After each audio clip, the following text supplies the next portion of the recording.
Bonjour chers à tous, bonjour mes frères et sœurs en Christ, bonjour.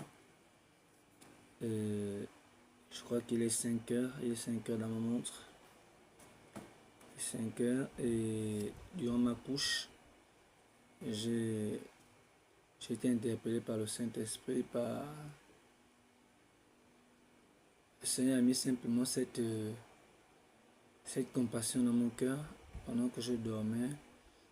Et il me faisait penser aux frères et sœurs chrétiens, voilà, qui sont emprisonnés, voilà, je vais dire ça comme ça, par des fausses doctrines, par cette fausse doctrine de la perte du salut et ces faux enseignements sur la sanctification. Et c'est vraiment quelque chose de très dangereux, voilà. Et nous parlons d'Hébreux 12, 14, voilà. Ce fameux verset que d'aucuns, beaucoup prennent pour se mortifier, pour chercher à pratiquer les œuvres qui les feront voir le Seigneur. Voilà.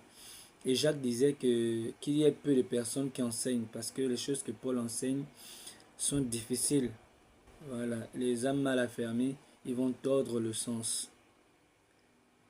Et Hébreux 12, 14 dit: recherchez la paix avec tous et la sanctification, sans laquelle personne ne verra le Seigneur. Et beaucoup comprennent ça mal. Beaucoup se disent que le fait de se sanctifier, se mortifier, se torturer, voilà, essayer d'être pieux comme des moines, c'est par là qu'ils verront le Seigneur. Et là que la Bible dit que lorsqu'on a accepté le Seigneur, nous avons, l'Hébreu dit que le Seigneur nous a obtenu une rédemption éternelle.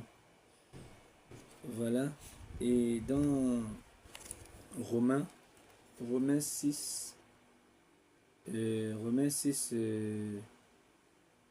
verset, on va commencer à lire au niveau du verset 22. Il dit: mais maintenant, rendu libre du péché et devenu esclave d'Élohim, vous avez votre fruit dans la sanctification et pour fin la vie éternelle.